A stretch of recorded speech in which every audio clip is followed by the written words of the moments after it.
The story begins in Macau, where Shiming hacks into the police surveillance system and corrupts their footage with a sophisticated piece of code that he has been perfecting for months. An officer notices some static on a screen for a brief moment, but the disturbance quickly disappears, so he assumes that nothing is wrong and turns his attention back to his coffee. Then an alarm blares throughout the station, and the police discover that an important bank has been robbed in the middle of the night. They immediately dispatch their best team and activate an AI surveillance system called SPICE, which is designed to track criminals across the entire city. The computer scans every camera in Macau and quickly locates the thieves' vehicle, though their hands appear empty on the screen because they have already hidden the money. Numerous police cars rush to the location with their sirens wailing, but when they arrive, the street is completely deserted. Back at the station, officers are still watching the thieves' car on their screens until they finally realize that their system was hacked and that they have been watching fake footage all along. By the time they understand this terrible mistake, the criminals are already far away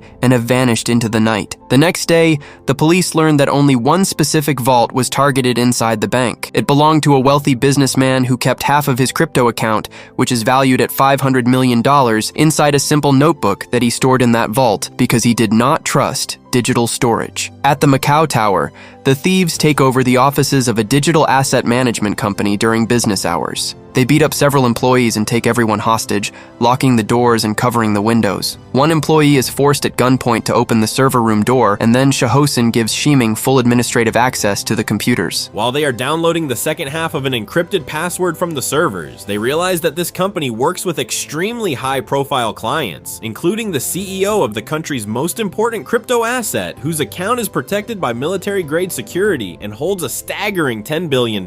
Ignoring Long Seng's sharp warning not to waste time, Shiming orders Shahosin to copy that data as well, greed getting the better of him. Just then, the police arrive outside the building, and the thieves scramble toward the elevators in a panic. Long Seng, who has been sitting casually in a cafe in the lobby pretending to read a newspaper, is able to walk out without raising any suspicion, except for one moment when he accidentally steps into the frame of a barista who is taking a photo of a customer. As the gang exits the elevator on the ground floor, the cops spot them immediately, and a high-speed chase erupts through the building's corridors. The criminals shove civilians aside as they run, knocking over tables and displays. But when they reach the main exit, they find the police blocking their way with cars and weapons drawn. The two teams clash in a highly skilled fight that involves punches, kicks, and improvised weapons. During the melee, the thieves capture Captain Yalai and take him hostage with a knife to his throat. The other officers cannot risk firing because they might hit their captain, so they are forced to watch helplessly as the criminals drag him into an elevator and escape to the upper floors.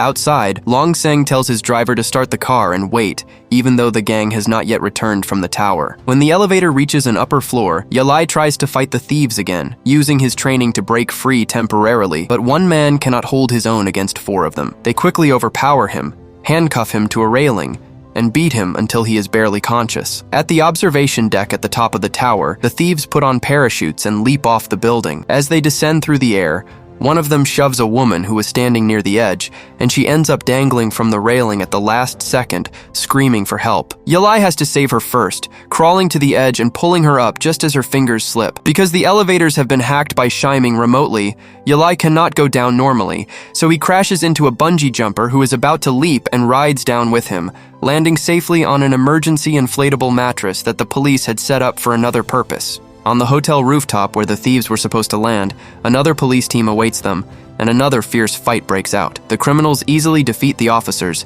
using their superior hand-to-hand combat skills, and then they use hidden tools and masks that they had stashed on the roof to jump off again, this time onto a lower ledge. Long Seng, now in a clever disguise with a fake beard and glasses, arrives at the hotel and deliberately creates small distractions, such as dropping a tray of drinks and arguing with a bellhop, to keep the manager's attention away from his team. The thieves roam through the hallways, constantly changing their disguises. Sometimes they look like tourists with cameras, and sometimes they look like hotel employees carrying linens. Yalai spots Shahosin in a crowd and recognizes him because of an earring that he remembers from the elevator fight, a small gold hoop that caught the light. He gives chase through the corridors, but Shahosin slips into the cafeteria area and hides in plain sight among the lunchtime clients, putting on a waiter's jacket that he steals from a cart. Just then, the body cam system detects a man whose face is not registered in any police database, which is highly suspicious. The police immediately run after him, pushing through the crowd. Long Seng intentionally bumps into one of the officers, spilling hot coffee on his shirt and smudging his camera lens with his sleeve. Shahosin uses the moment to move to a different area, and the officers split in two directions to cover more ground. He puts on a woman's wig and dress that he had hidden in a bathroom, while his partner disguises himself as an old man with a cane and a limp, and both of them slip away easily through a service exit.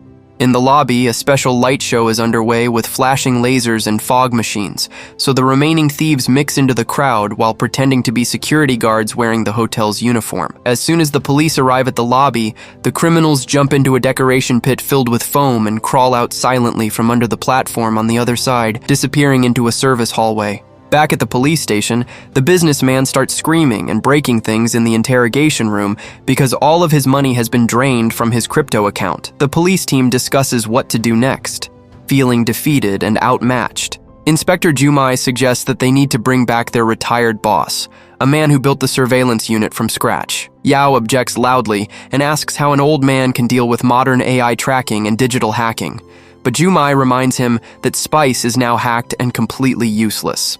She argues passionately that they need someone who knows old-school policing, the kind that relies on instinct, observation, and patience rather than computers. The officers go to recruit the legendary Agent Wong, whose personnel file is filled with impressive achievements. He is a special lobs champion, a hand-to-hand combat champion, and an expert in everything from firearms to intelligence gathering. His career has only one major blemish, which is that he accidentally got his own partner killed during a hostage situation years ago. When they arrive at a quiet neighborhood with small houses and gardens, they are shocked to find Agent Wong simply walking his dog, an old golden retriever, and wearing sweatpants. Kyugua, who is the daughter of Wong's deceased best friend, follows him to a small cafe and sits down next to him while pretending to be a student studying for an exam. Wong immediately comes over to her table and reveals that he has been watching her, and Jin Xiao follow him all day, noting every mistake they made. He even already knows her name without being told. It turns out that Kyugua is the daughter of Wong's deceased best friend, and they have not seen each other since she was a little girl at her father's funeral. He congratulates her on inheriting her father's badge number, which she wears proudly on her uniform, and then he points out all the mistakes they made while tailing him, including walking too fast and checking their watches too often. He has even stolen Jin Xiao's badge off his belt without Jin Xiao noticing, and he hands it back with a smirk. Soon, Wong is at the police station, where he reviews the body cam footage and the few surviving clips from the hotel that were saved on an offline drive before the hack. In just a few minutes, he easily identifies all the thieves because each one of them looked directly at the camera to check if it was on or off, a common habit among experienced criminals. At the gang's hideout, which is a rented warehouse on the outskirts of the city, Long Seng starts beating Shiming for wasting time and getting them nearly caught. When Shahosin tries to stop him, Long Seng beats him as well because he is furious that his own face was captured on camera after years of staying hidden from law enforcement. The fight escalates until Long Seng pulls out a knife and threatens to kill Shiming, and the other thieves have to physically restrain him and calm him down together. Back at the station, while piecing together screenshots on a whiteboard, Wong notices a tall man who appears in every piece of footage, always in the background but never interacting directly. The police also find the barista's photo from the cafe, which shows the same tall man standing behind Long Seng, and this confirms that the man is part of the gang. Wong remembers a wanted ex-agent known as Shadow, who served in an elite assassination squad during a forgotten war. Shadow left the force in 1980 to chase money as a mercenary, and he vanished without a trace in 1999 after a failed heist in Hong Kong. Wong believes that the tall man is Shadow, and he has now returned to pull off one last job. He urges immediate surveillance on all known associates, but Jumai explains that they have no surveillance team left because Spice replaced all human trackers years ago. She does grant him permission to form an emergency squad for this special case, though Wong doubts that anyone can be trained in time to catch such skilled criminals.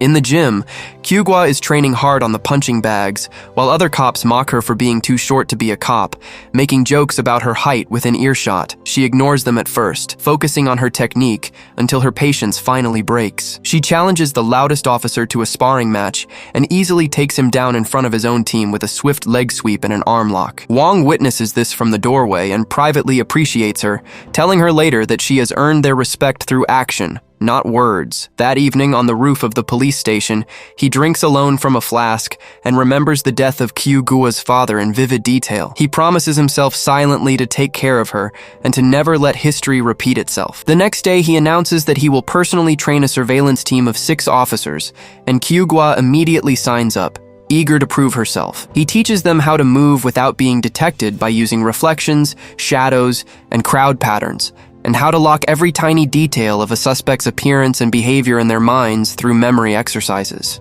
On their first field day, the team poses as armed citizens to maintain their cover in a busy shopping district, but Wong keeps Kyu-gua with him in the van as his hidden trump card because she is small and fast and can get into tight spaces. Whenever a team member makes a mistake, such as looking directly at the target or speaking too loudly, Wong gets out of the van just to scold them personally, making sure everyone learns from the error. 12 days later, Shiming is planning one last mission so that Long Seng can retire in peace and everyone can live quietly on a beach somewhere. He has found the server location for the CEO's account, which is in a fortified data center, but reaching the digital vault is extremely difficult because of multiple layers of encryption and physical security.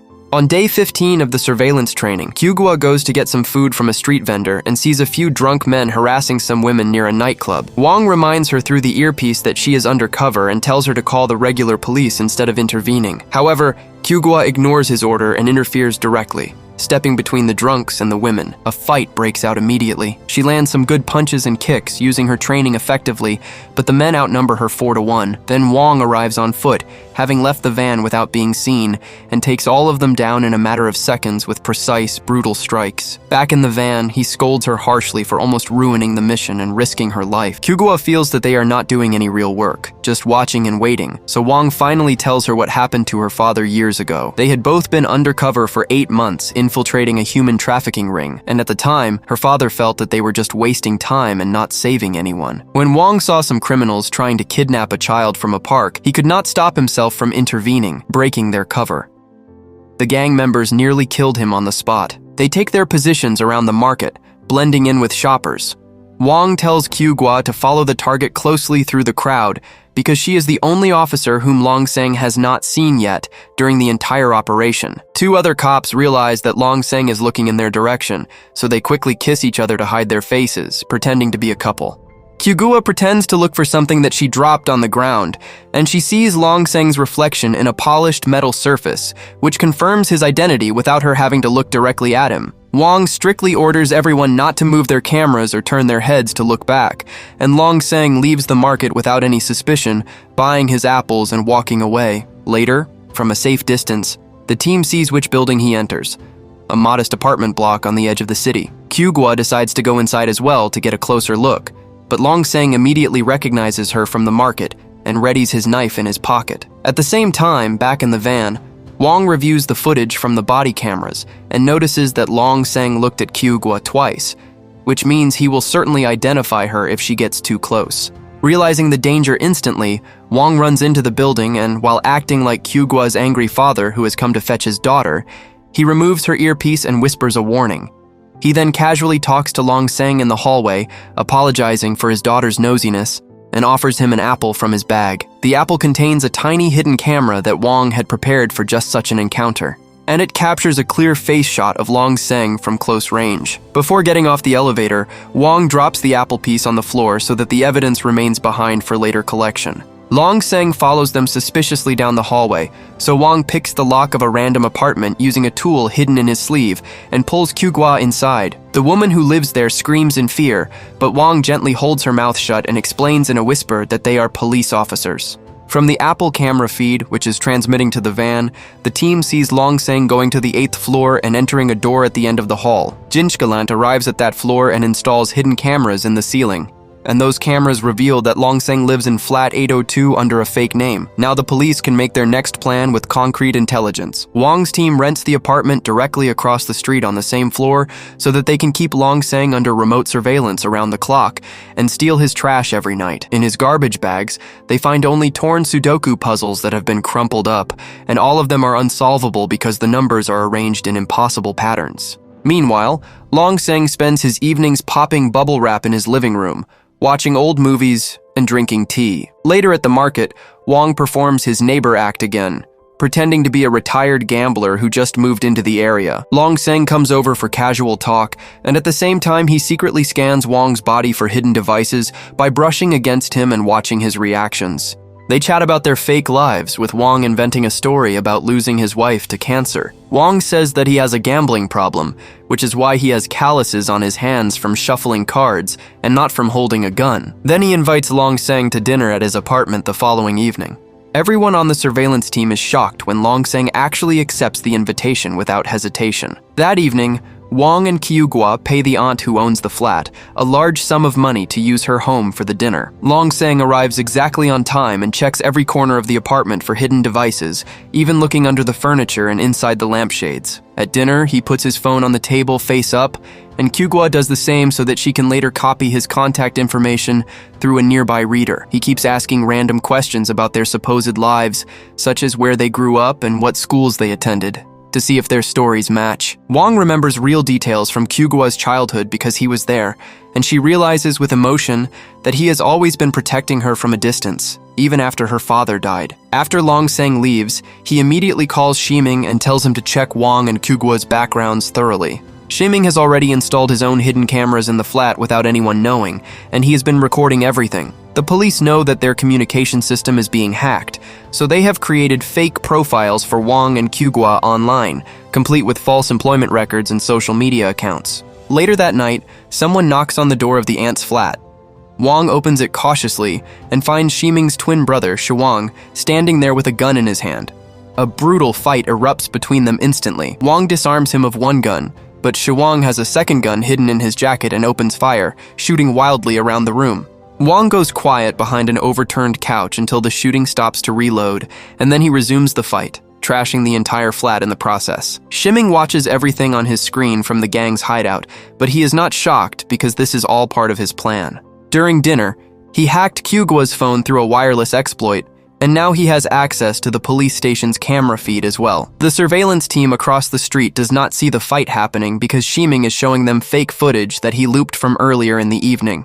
They only realize that something is wrong when they try to enter the flat to check on Wong and find the door locked, while still seeing a peaceful scene on their screens. They rush to investigate, breaking down the door. Shiming warns his brother through an earpiece that the police are coming, so Shawang fires a few more shots to give Wong cover, and then he uses special climbing cables to jump from the balcony and escape through a window on the next floor. The next morning, the surveillance team returns to their position across the street, and the other cops search Long Seng's flat after obtaining a warrant. A cabinet in his bedroom is completely filled with bubble wrap of different sizes, and Wong realizes that there is a code connection between the bubble wrap and the Sudoku puzzles. He theorizes that the pop pattern corresponds to Braille dots. Suddenly, a large delivery truck slams into their surveillance van, sending it spinning across the street and into the side of a police building. The truck splits in two on impact and hits the van again, knocking everyone inside unconscious. Then a group of heavily armed mercenaries emerges from 3 Mercedes cars and begins attacking the police station directly. Many cops are killed in the initial assault, and police cars explode in the parking lot. Jumai, watching from an upper window, realizes that this is all a distraction to draw attention away from Long Seng, and she tells the surveillance team over the radio to stay on the street and find him no matter what. Kyugwa regains consciousness in the wrecked van and pulls Wong out of the car through a broken window. She grabs a fallen officer's gun and joins the fight, taking down several mercenaries with precise headshots from behind cover. Inside the station, the remaining mercenaries advance through the hallways and blow up several rooms with grenades to create chaos. The 2 members of the surveillance team who were not in the van find Long Seng at an abandoned orphanage on the outskirts of the city, using the decoded coordinates. Jumai is about to give them instructions over the radio when the power to the police building is suddenly cut by a remote hack, and the team loses their connection completely. Inside the orphanage, Long Seng spots several thugs waiting for him in the shadows and realizes that Shiming has set him up as a decoy. However, he is a formidable fighter with decades of experience, and he handles all of them at once, using chairs, pipes, and his bare hands. He gets wounded in the process, with a deep cut on his arm and a bruised rib. Back at the station, Wong keeps fighting the mercenaries in the corridors. They are specifically after him because a large bounty has been placed on his head by an unknown client. He moves from room to room, taking punches and knife slashes, but taking down just as many mercenaries with his own brutal efficiency. Kyugwa quietly makes her way to a secured communications room and finds a satellite phone that still works. She tells Jing Xiao about the Braille code and the orphanage location, then a mercenary attacks her from behind. After a desperate struggle that goes across the floor, she throws him out of a window and wins the fight just as backup from neighboring districts arrives. The police force ends the entire fight within minutes, arresting or killing the remaining mercenaries. At the orphanage, after a long and brutal battle, Long Seng has eliminated all the thugs, leaving them unconscious or dead on the floor. In his rage and pain, he points his knife at a security camera in the corner, knowing that Shiming is watching. Then Xu Wang emerges from the shadows and reveals that this was all his idea, not Shiming's.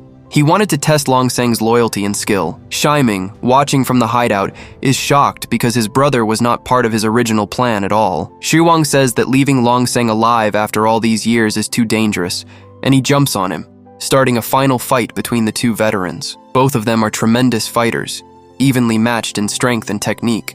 They land heavy blows on each other, breaking furniture and walls until they crash through a large window and fall 2 stories onto a pile of debris. Xu Wang sees a knife buried in his own stomach as Long Seng chokes him with both hands. He tries to attack with the knife, but Long Seng twists his arm and drives the blade deeper, killing him instantly. As the police surround the orphanage with dozens of cars and helicopters, a weeping Shiming is forced to activate the explosives that he had planted earlier according to his original plan, blowing up the building and everything inside. Sometime later, Jumai tells Wang and Kyugwa that she stored all of the CEO's $10 billion in crypto in the police station's main server for safety after the last mission, thinking it would be untouchable there. When they check the safe in the evidence room, however, it is completely empty. It turns out that the thieves disguised themselves as a police backup team in the chaos of the mercenary attack, and they cleaned out the safe, while everyone was rescuing the injured, officers and fighting the fires. After the explosion at the orphanage,